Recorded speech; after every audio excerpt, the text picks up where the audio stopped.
Welcome back, everyone. You are joined by myself, Dean. I'm here with my lovely co-host, Lizzie. Hello. And we're joined by nobody once again. It is a solo podcast for the two of us, even though we aren't solo. I don't know if that made sense. I also don't know if crunchy, dry cereal was the right snack of choice during this podcast. That is going to the back of my throat and making me cough. I promise not to chew into the microphone. It was protein shakes last time. We've got cereal this time. I love to snack. How are you not huge? Because I keep my meals small. I just thought of that movie quickly. That's a huge bitch. What's that of? I don't remember. Oh, Shallow Hal? Maybe. Anyways, back on topic. Today we wanted to talk about what makes a good client, which I hope people leave with some tips on how they can go about their coaching process better as a client. And next is in the following podcast, we want to talk about what makes a good coach. Ooh. And with quite a lot of coaching experience under our belt, we also hope to give some real world examples, both in this podcast around what makes a good client and the next one, what makes a good coach. For sure. You want to kick us off? What makes a good client? First thing for me would be they have to be coachable. Okay. What do you mean by that? Well, the biggest thing with them being coachable is that most individuals, I think, especially in the nutrition world, come to us or to the coach that they're currently going with some form of dogma. Or they've been told that a particular method is necessary to achieve a particular goal. And it's much more effective, I've found in my coaching experience with a client, if they come to us with a much more open-minded approach to like wanting to learn and being okay with potentially being wrong previously. So they need to be coachable. They need to be willing to listen, willing to understand, willing to learn. Yeah. So have you had a client come to you before who, instead of asking you for your prescription or coming up with a plan together, instead says, no, it's keto because I've done it before, that's how I got results, and that's what I want to do this time? So they're sort of pushing their opinion on you. I interestingly had a client conversation today, and he came to me previously having been a otherwise very low carb dieter, almost to the level of keto. And he said to me today, like, it's been really good to have gone high carb for quite an extended period of time, because your high days given to me every day of the week are higher than my highest days 2 to 3 days a week. And it's been nice to rip the Band-Aid off. Not because I ever thought carbs were bad, but I just got into a really bad habit of going low carb because every coach that I'd been with previously was a low carb coach. And that's the problem with the coach. It's dogmatic, but we'll talk about the coaching part in another podcast. A low carb coach. So they just prescribe the same thing to everyone. Yeah. So don't come to the game with nutritionisms. Nutritionisms. Yeah. In that you believe that you should be you want to be a low carb person, or you want to be a high fat person. Right. I want to be an intermittent fasting guy. Right. So there's a place for all of those things, but here at Flex Success, we consider ourselves nutritionally agnostic, meaning we know we don't know everything. We know that there's a place for everything, but all in context. There's some doctors out there or lifestyle coaches that consider themselves keto doctors or lifestyle doctors, but rather we figure out kind of what context is best for what approach, and we go from there. Yep. And that's two-way street. So don't come to the party saying I need to follow X, unless of course you've got medical concerns and they require things like no gluten if you're celiac. Yeah. But I think that's being coachable and being okay and coming to the party with an open mind and just saying, like, let me learn from you is probably the first barrier that clients need to break down when they enter into a coaching client relationship. To maybe kind of argue that, we're not saying to clients that go with a new coach and just do everything that they say, because that's what being coachable is, but rather be open to those suggestions and ask questions. If the coach is trying to tell you, you should eat 10 times your body weight in protein, something absolutely ridiculous, then the burden of, I've forgotten this word that I'm looking for, the burden of evidence? No, the burden of proof is what I was looking for. The burden of proof to say, this is the literature to suggest why this would be helpful. The burden of proof is on them. My words aren't coming out right right now. Oh my goodness. Yes, it lies on the coach. It lies on the coach. So of course, you can ask the questions, and it's up to them to provide the answer. And if that answer is reliable and you accept that, then perhaps think about adopting their approach. My point for being coachable is willingness to change or not being stubborn, because I've had clients in the past that haven't been coachable in the way that they've said, okay, I want to get this result. I'm like, cool, we can skin a cat many ways. We have to adjust this behavior, or we could do this instead, or we could, and they're like, nah, I don't want to do that. Nah, I don't. I was like, well, what do you want to do? What are you willing to change? And they sort of want to do everything the same way, but still get the result. And unfortunately, the laws of physics and biology still apply to them. So there are some changes that they needed to have made to get the result, and which they weren't willing to. They were just maybe stubborn. Instead of being stubborn about the right things, stubborn about their health, stubborn about their goals, they were stubborn about the behaviors that they didn't want to give up, which didn't make them very coachable.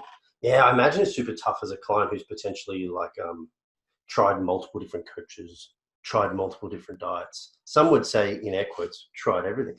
Yes. To then come to the party without at least some dogmatic belief around what works for you and what doesn't. But the more you can step How would you away, know when you don't really try anything for longer than a couple of weeks? The more you can step away from that and just come to, again, the party, I've said this so many times now, with a bit of an open mind and the willingness to learn and the willingness to change, like you said, you'll likely be in a far better position, not only to get results, but to have really good communication with your coach, which is just going to set you up for success. Our second point is that makes a good client is to have realistic expectations.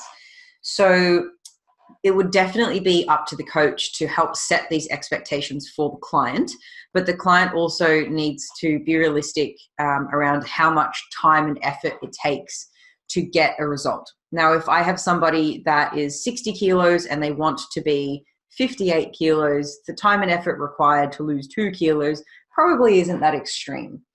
But we've had clients that have needed to lose 20 kilos plus, and they have really long-held habits from childhood that's really difficult to break, maybe emotional eating habits, for example. And we need to help them as coaches build different skills, but they also need to implement those things, and it takes a long time as well. Yeah, realistic expectations on the time required to achieve that result, super important. And probably even more so alongside that is the effort required to achieve that result. Like, what do you actually have to change in order to achieve that result in that given amount of time? And there's a sliding scale here. Every time, obviously, the excessiveness of the goal goes up, or the extremity, I should say, then the potential manipulation of your current lifestyle is also going to change. So if you set realistic expectations on yourself, you can set realistic goals and realistic targets, and you'll get a far better result. But if you come into the party with, I want to lose 10 kilos in 10 weeks, but I want to do everything that I'm currently doing the same, chances are probably not going to get. No, just get your leg amputated. That's 10 kilos gone right there. There is liposuction. There is liposuction. That's very, very true. Yeah. I think also what's important, I know you and I speak about this all the time too, is realistic expectations of your coach. Like, most clients, I think, don't really know what they should expect out of their coach, or worse, they have such high expectations of the coach doing absolutely everything, and they rely on the coach as like the crux for success, but also for failure. That's problematic.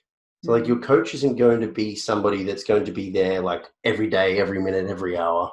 That's not their goal. The goal of the coach then is obviously to provide the opportunity for the client to not be relying on us. Again, that'll be part of the how to be a good coach part. But expectations of the coach and what their role is. Yeah, well, I've had both ends of the spectrum with clients. I've had some clients that are like, oh my gosh, Lizzy, I can't believe how helpful you've been, or how individualized these plans are, or how often we actually get to catch up on video calls, because their coaching experience in the past has been a real copy and paste template situation, but they're paying for one-on-one coaching, which makes us look pretty good. But then I've also had clients who, will email at 11 p.m. when I'm already asleep, and by 6 a.m. I wake up to all these emails being like, why haven't you responded? I was like, because I'm fucking sleeping. So I've experienced both. And although it's great for people to be pleasantly surprised by a coaching service, I wish that people didn't have to go through such bad experiences first to be pleasantly surprised. Of course, it's up to the coach to set the expectations from the beginning. And again, it's not really a blanket rule, because I have some clients that just need a little bit more support because they are going through more challenging times, or they haven't established just the foundational habits that they need, and that takes more ongoing support. Whereas I've got more advanced guys where you can kind of set an instruction and off they go, and they'll let you know if they have a problem. So it really depends on the client. Yep. But it's important that those are, there's boundaries of what's realistic, but the coach needs to help set that up. Yeah, I think every client is going to have an idea of what they think the coach's responsibility will be, and then every coach will have the same as well of themselves. So part of the beginning phase of your client-coach relationship as a client will be having the appropriate conversations to set the expectations of what your coach should be. Because most coaches should be malleable to a point. Yeah. Like, I'm not going to wake up at 3 a.m. You and I both did help 2 of our clients out on our wedding day. Oh, so like we aren't all for like the coach should just do minimal possible. We also aren't for the coach should do everything possible. But rather we have appropriate expectations set up because our clients have certain expectations of us because we've had those conversations. Yeah. So at Flex Success, we have a social media day each. So Dean will take Wednesdays, I'll take Fridays, Shannon will take another day. And it just so happened that the social media day landed on our wedding day. And I was working on our wedding day. And yes, I emailed back some clients and whatnot. I helped Jess Sikowski make weight. She was in America. Oh yeah. And she was for a powerlifting. She was almost going to have to spit in the bucket to make it. So it was kind of like I was hitting her up like in the morning, like how's weight, and she's like, how's weight? You fuck off and go marry your lovely lady. I was like, yeah, but I need to know, like, how's your weight? She's like, I'll be fine, just let me be. And she made it because we set up that's funny. But just before we move on from expectations, we should also note that the coach isn't there to do the work for the client. They're there to make suggestions, sometimes prescriptions, depending on the situation. But it's really up to the client to take the conversations they've had with their coach and run with it or make informed decisions from there. This isn't coaching is not a dictatorship. We're not here to baby our clients, but rather we're here to help build the skills in our clients, help build knowledge and understanding. And from there, as adults, they can go ahead and make informed decisions. Yeah. That goes back to number one too, is super massive with being coachable and being in a position where you're willing to learn and change your ways, is that you need to understand as a client that your coach isn't there to be a dictator and they aren't there to manage your life forever, but rather teach you skills. So as a client, you need to be willing to accept that you have to have some responsibility for the things that you're about to embark on so that you can make lifetime sustainable change, not just short-term before and after pics like some people do. That's a normative statement that Dean made there, how it ought to be. There's definitely lots of coaching setups where clients are dictators and they do build a reliance on the relationship or on a product that they're selling you. Like let's say Isogenics is a great example. They build reliance. You will only be healthy or only maintain your weight loss if you continue buying this overpriced product. That's not what a coaching relationship should be like. They should help you build the skills and a dependence on yourself instead of dependence on them or a product. Yeah, for sure. Number 3, what is it? Number 3, striving for progress and not perfection. Oh, the old client that says they'll give me 110%. I fucking hate that comment. You do hate the 110%. I don't know what it is with this. Is it because you're on the spectrum and you know that something you can't give more than 100% and it just grinds you? There's certainly an argument for the semantics of 110% not being possible. That definitely does bother me. But even just the mindset behind an individual who thinks that they can be perfect 24/7, I'm pretty diligent when I do like contest prep, for example. Your own prep? Yeah, my own contest prep. Like I follow everything to the T, but I'm also not an idiot. I know that I probably a couple of times ate a little bit extra, but I might have been like perfect for 97% of the time. And that's normal. The person who wants to be 100, you're fucking lying. No one's 100. So I don't like the perfection concept where people say, I'm going to give you exactly 100% every time. I really like when people say like, I'll probably be 95%. So I'm like, cool, now we've got honesty. Yeah, or maybe I'll try and be 100% compliant, because as an example, we might have mentioned the story of how Dean ignored a chest infection until it got to the point that he was hospitalized. When you were in the hospital, you can't eat hospital food when you're in contest prep, right? So I think you might have just gone without dinner that night. Just because of the logistics of it all. You had to go to emergency. You didn't have your kitchen with you. And most people wouldn't have got their step target in that day, although Dean walked home from the hospital because he had to do his step target.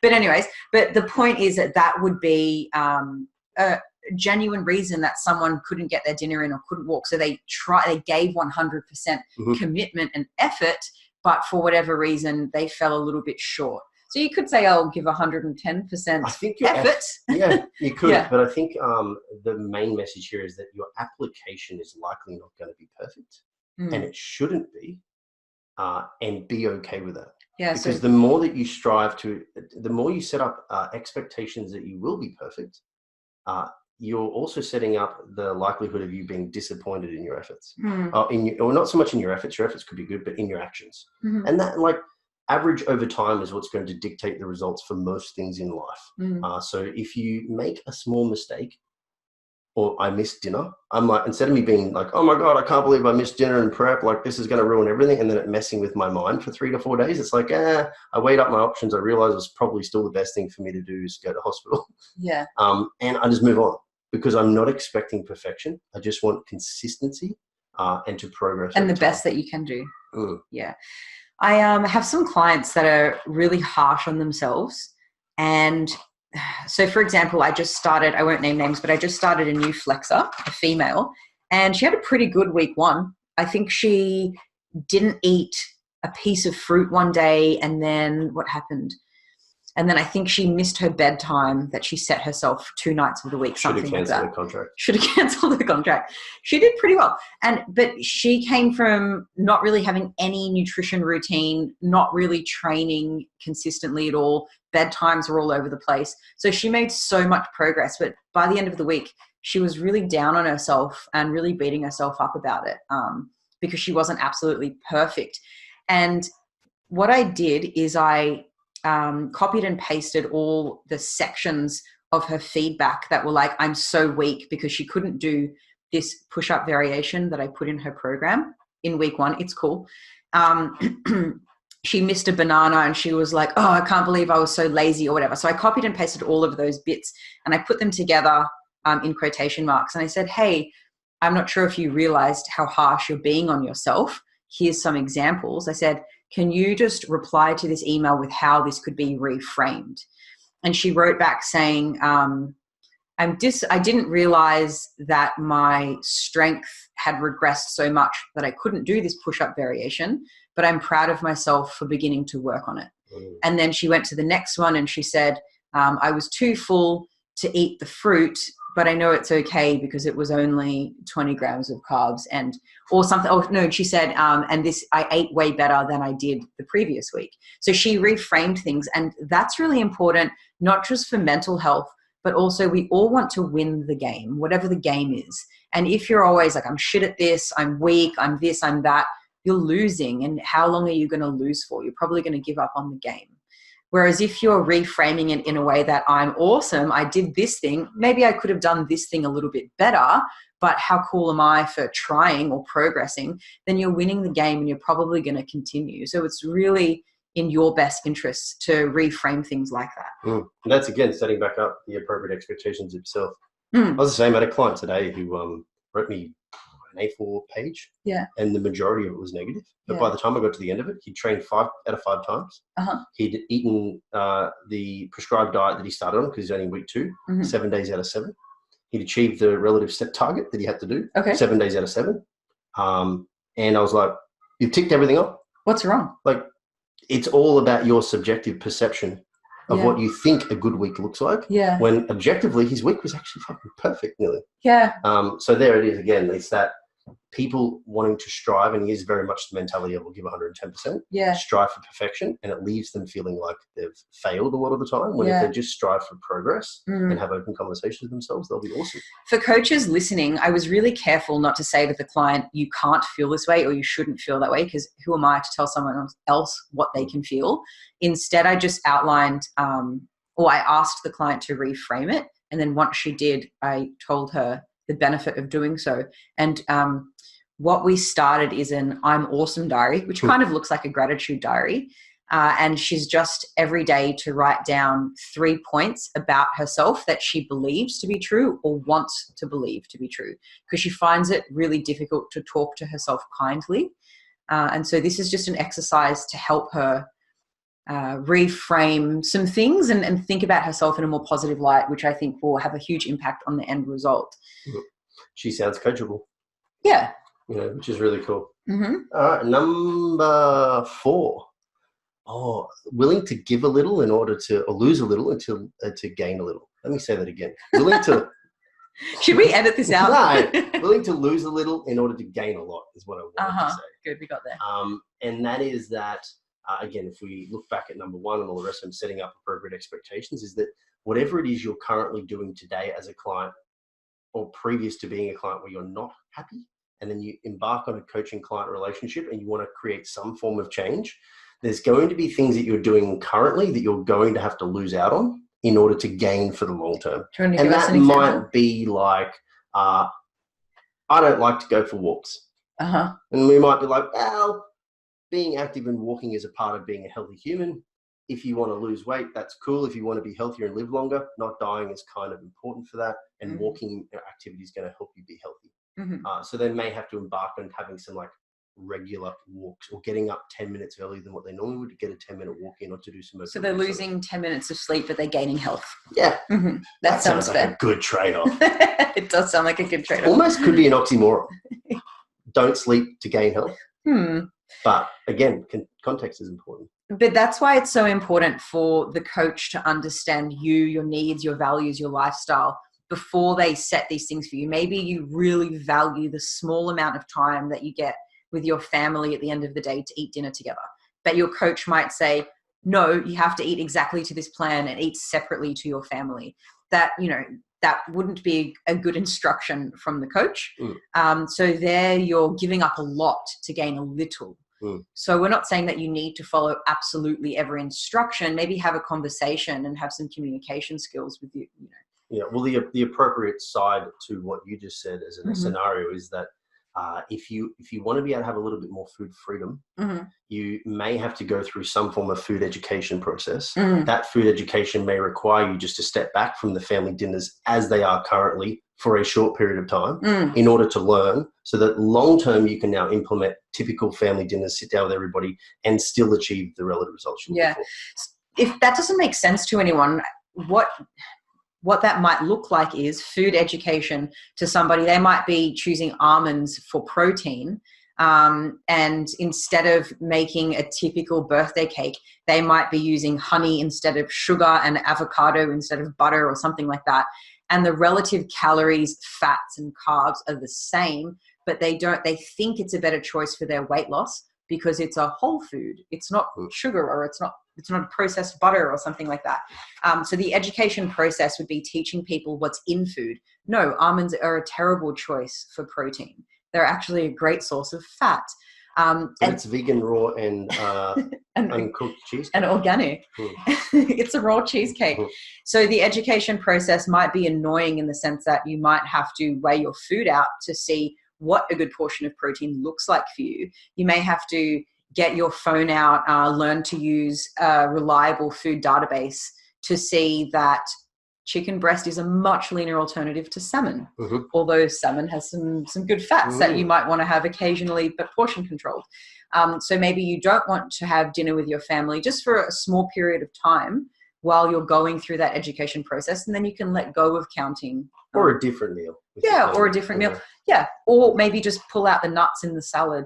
Yeah, but this is the whole thing. You should only really have to lose a little in order to gain a lot. You shouldn't have to lose a lot to gain a lot. That's for certain.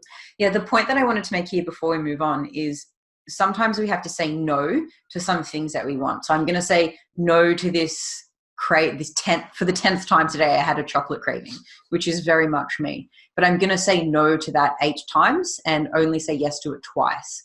I'm going to say no to getting drunk with my friends every weekend. But what I'm going to say yes to is maintaining health and a body that I want to live in. or I'm going to say no to sleeping in the extra half an hour and yes to exercise, which means that my deadlift is progressing. So saying no to things that will pass or fleeting feelings means saying yes to more important things. Mm-hmm. I have often referred to the ability to say no as a skill to my contest prep clients. Mm. And that is just because, like, when you go from a period of an abundance of food, mm-hmm. and you're used to being able just to say yes all the time, it's easy. It's habitual. It's the like, default. Yeah, I'll have that. Yeah, it is. The default diet is to always eat. But then when you get into the initial phase of a contest prep or any fat loss phase that requires you to say no a little bit more, at first it sucks. And it's kind of like you feel hyper restricted, even though it's only just a little bit of restraint. And then eventually, though, the more you say no, they're like, all of a sudden it's just like, no, I'm fine. I don't need that. And it just becomes kind of okay, normal behavior. You don't have that emotional response. And you get better at it. So like that no to say yes and yes to say no is really cool. Yeah, recently I started a 6-week cut that only lasted for 4 weeks because I was actually doing it for a photo shoot that got cancelled because of the travel restrictions, thanks COVID. But I don't know if you remember, Dean, but about 2 weeks in, I remember sitting on the stairs with this huge chocolate craving. And I said to you, God damn it, I feel like I've made so much sacrifice and I haven't even changed all that much. But I think I was just having a fat day because the following day I remember waking up and being like, oh, I'm actually looking pretty good. And when I reflected on what sacrifices I made, they were really small sacrifices. It just meant that I didn't put cream in my tea occasionally. Just comforts. Just little things, exactly. But at the time when you're saying no to the craving that you're having or whatever you want to, it feels like a big deal, but it's really not. It's really not. And I forgot about it the next day, the next hour. But what I was left with was the thing that meant more to me, which was getting in shape for the photo shoot that never happened. That was mad. Yeah. Oh. That's 4. What do we got? We got more? I think Yeah. a couple more. Yeah, we've got being reflective. Ooh. As in looking in the mirror lots? Yeah, exactly. And that's what I do. Instead of eating for dinner, you just yell at yourself naked. That's No. What you do is you stand side on to a mirror because it is about being reflective. You take the donut and you open your mouth and you have the donut on the other side of your face to the mirror and then you look at yourself eating the donut like this and it's as if it's going in your mouth, and then if you close your eyes and really think about the flavors, that's there, and then you just got to have a dog behind you so that when you toss the donut, the dog eats it. For those that are listening and not watching, I recommend you watch. And then it's like you're eating donuts, but they're calorie-free. That's what we mean by being reflective. Hey, me picturing you doing this in the mirror reminds me of the time I said to my mum, hey, Mum, stick out your tongue and open your mouth and then pretend that you're shaking salt on your tongue. Everyone on YouTube? So just picture a female with her head tilted back, tongue out, chin up. Shaking salt on her tongue, right? You did this inside a Yum Cha restaurant in Sydney. I think it was. It was a packed Yum Cha restaurant. And my mum's sitting there going, and I go, if you really think about it, you can taste the salt. Keep shaking it, Mum. Keep shaking the salt. And then it took her 30 seconds. And she was like, oh, Elizabeth. Yeah, and then she's like, I taste semen. That's so unusual. She didn't. That was great. Anyways, nice side shoot. No, what we mean by being reflective is sometimes people seem to act out of emotion. They're, I'm so tired. I'm just all grumpy. I'm going to stay in bed. I'm not going to do my walk. Or I've had a really bad day. This bar of chocolate is going to make all my problems go away. Or I feel tired. I'm just going to cut my session 5 sets short. And they end up just, instead of thinking about what might be and reflecting what might be the better thing to do, it might actually be to cut your session short or eat that block of chocolate, but it might not be. So take a second to reflect and think about the consequences. What do you have to gain? What do you have to lose?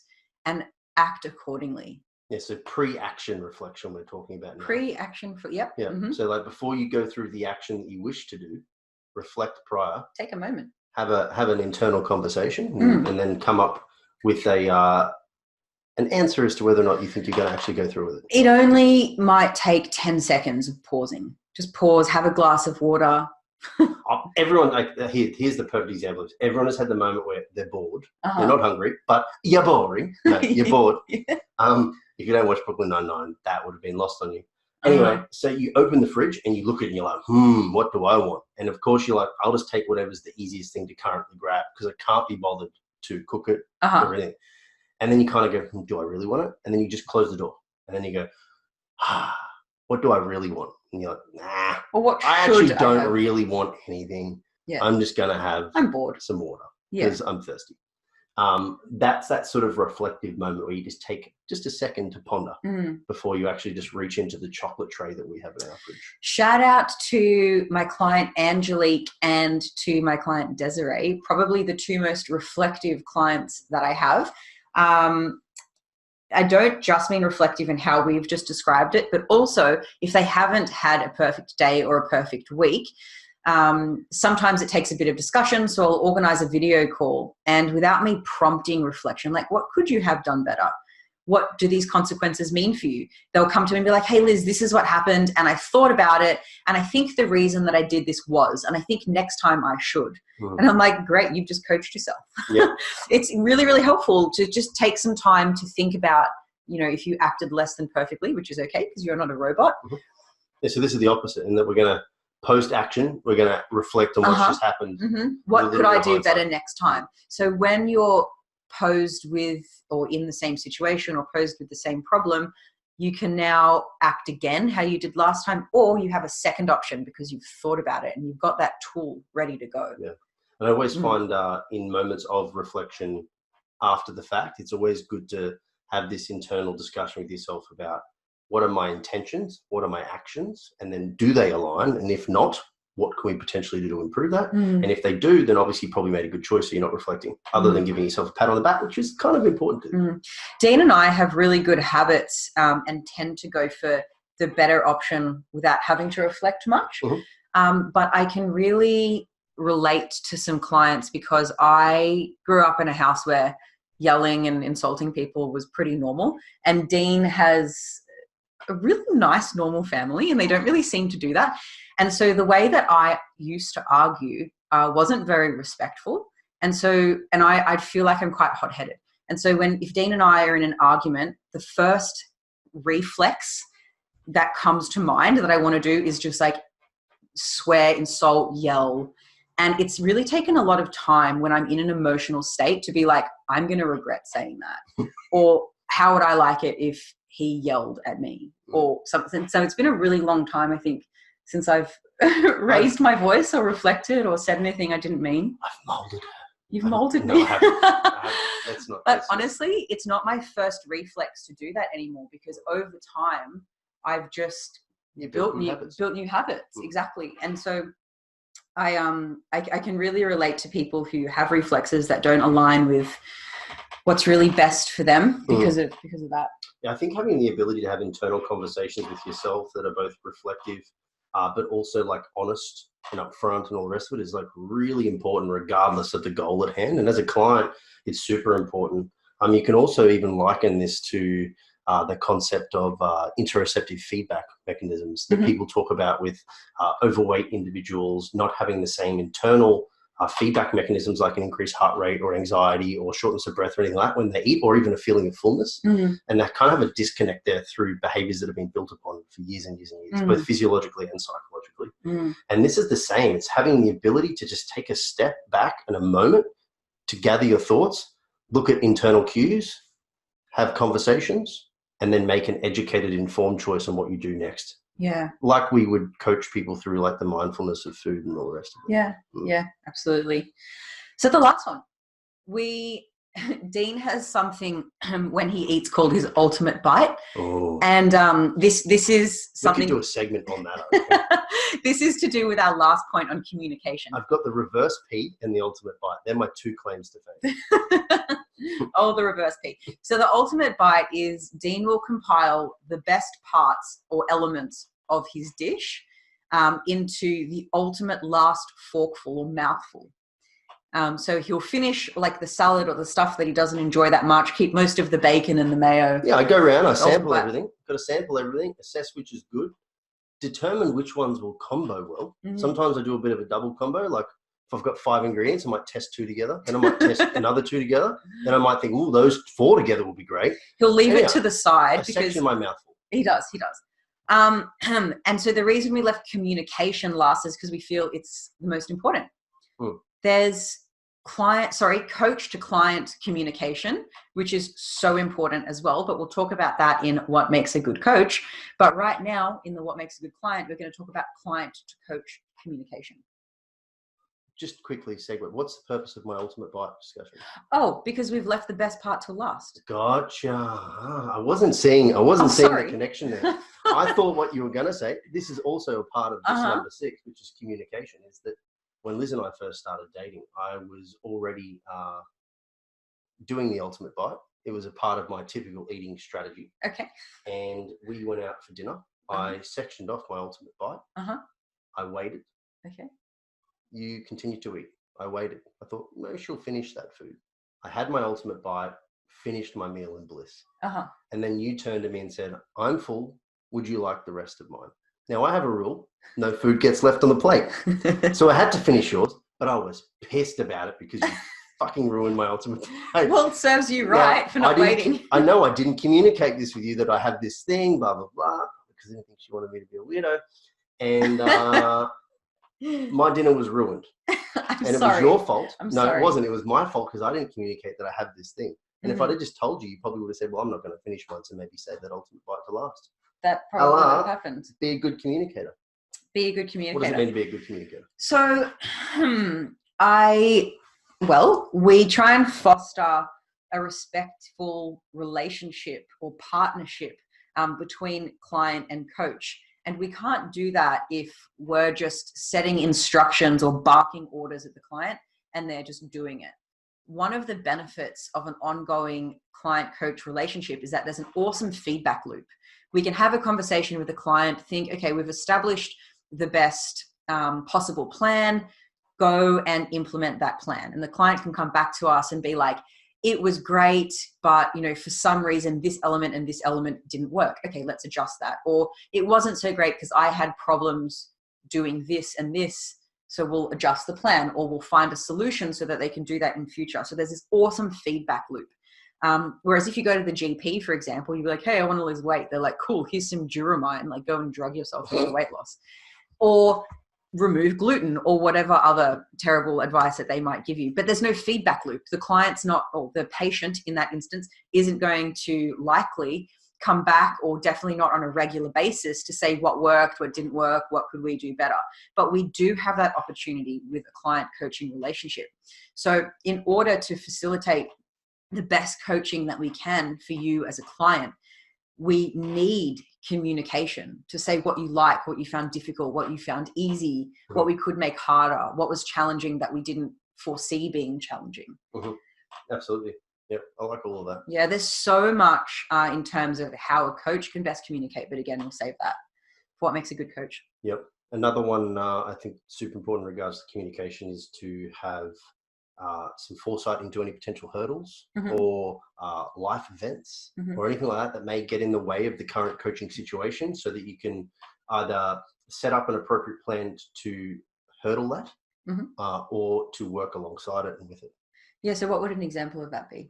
Like even for mine, for example, same client today that I spoke with got time coming off from work, holiday at the end of this month. But he will be roughly 16 weeks out or something like that from a stage contest prep. So he's kind of like into the thick of the first fat loss phase. Okay. And he's like, I'd love to take my fiance for dinner or something like that. And did you say, too bad, follow the plan, motherfucker? Yeah, exactly. I was like, I don't care about your relationship. On the highway, bitch. No. And his communication was essentially, I would like a free night of eating. Right. Because that's the previous mentality of he wants a cheat meal. Prior coaching. Yeah. I was more of the case, like, cool, yeah, we can figure that out. But one of the things about this is that your subjective perception of what eating out is that you have to be all in or nothing. Yeah. I'm going to say you can actually eat out throughout the entire prep for the most part if you just choose appropriately. Like you can always go out for steak and you can always go out for steamed vegetables. Yeah. And I was like, if it's a high carb day, you can also go out for Yogurtland because that shit's got a scale and macros. So like you can go out and have dessert. You can make your own popcorn and go to the movies. So there's the action of going out for him was easy for me to hurdle with other options. Yeah. If it was something less like intense, like a prep, then you may have to just make, other kinds of manipulations and considerations for the diet. But again, the main thing here is that the client has given me a good heads up. Yeah. In 4 weeks' time, this is what I would like to do. Yeah. Is there a way that we can manage that? And now I've got 4 weeks to plan what I would like to do. Which yeah. Is plenty of time. Yeah. Or talk to the client about why cheat meals aren't helpful. Yes. Which he knows. Which isn't to say there's you can't eat cheap foods. Like that is not a thing. We do not support cheap foods. We do support you enjoying chips and ice cream and chocolate because they're regular foods with particular benefits. Also tacos. Also, we're having tacos in like the second we finish this podcast. We're going to Taco Tuesday. What else do you eat on Tuesdays? So you've got time to talk to him about that. Yep. I think we probably touched on this even in the beginning with the coachable and setting up expectations. So I think it's important that the client really communicates like their values and like what they're looking for out of the coaching client relationship. So you both understand there's not a representation of like what my perception is of a good coach is and what their perception of what a good coach is. And outlining that stuff from the beginning is really, really important because then you're both on the same page. Yeah. When clients exit the team, Sam, our assistant, sends what we call an exiting survey. And it says, who was your coach? What did you like about your coaching? What do you think we could have done better so we can keep improving? And I remember going through an exiting survey, and it can remain anonymous if people want to. And this one was anonymous, and it said that it said who their coach was. It wasn't either of us. It said what they could have done better is their coach didn't explain some things very clearly.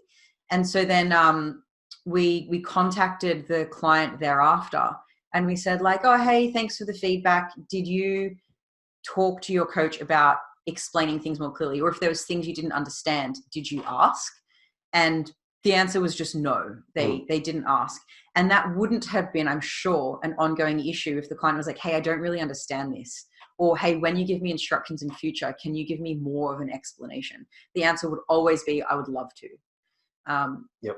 And communication comes in multiple forms too. Like it can be readable, listenable, or watchable. Yeah. So like part of my onboarding process with my clients is to ask them, do you like to learn via visual, via auditory, or via like, are you typically doing things? Or do you read, sorry, I should say as well. And then most of my educational coaching will come via that means if they need to understand something that's perhaps a little bit more like difficult and outside their scope of understanding. And that again only happens though because the client tells me what their preference is. Yeah. So it's super important that communication is there. The more you can proactively tell your coach about what your potential concerns, dislikes, and problems may be, the more they can plan for it. And then the more you also like reactively in hindsight, tell them what you didn't like, what you do like, and what could potentially be managed, the better it'll be too. Yeah. Going back to point number 2 though, we need to be realistic. So it probably wouldn't be realistic to, but why, to absolutely everything, because the coach only has so much time in a day. But of course, ask questions, and the coach will probably be like, here's a podcast on this topic, and here's a blog, and here's my quick synopsis of why this is the case. But it would be up to you to, continue to dig a little further. Yeah. That's it. Until next time. Oh, by the way, there, maybe a little more to what is a good client. This is just our 5-minute thoughts. Yeah. There's certainly probably more. I remember you did a 10 list. A 10 points list. Yeah. On what makes a good client. But we just picked our top 6 because we wanted to expand on them, and we can't expand on them all. That is true. Now, before we go though, Liz. Yes. Because it's always fun at the end. Oh, okay. I'm going to throw a random one at you. Shoot, shag, or marry. Okay, who? Donald Trump. Oh, shoot. Wait, no, I'm not finished yet. I'll shag anyone but him. Adolf Hitler. Mm-hmm. And Kevin Rudd. Shoot, shag, marry. I'm going to marry Kevin Rudd. I'm going to shag Hitler. And I'm going to shoot Trump. Trump is repulsive. Are you shooting Trump because he's current and that could be effective for you? Or because if we assume that they were all alive right now? I mean, don't love Hitler. That goes without saying. But if I'm going to and then I would probably say that I dislike Trump almost equally. So I'm going to obviously shag the least repulsive one, which happens to be... Trump would ruin the bed sheets too. They'd be so orange. Ew. Ew. I need to eat tacos soon. I don't want to think about this shit. All right, shoot, shag, marry. All right. Phil Heath, Wait, The Rock, and me. No, can you not be in there? And can we put in the guy from Aqua, whatever? Who is he? Oh yeah, I don't know his name. Kiwi guy. Oh, my eye has just been covered in something that's very sharp.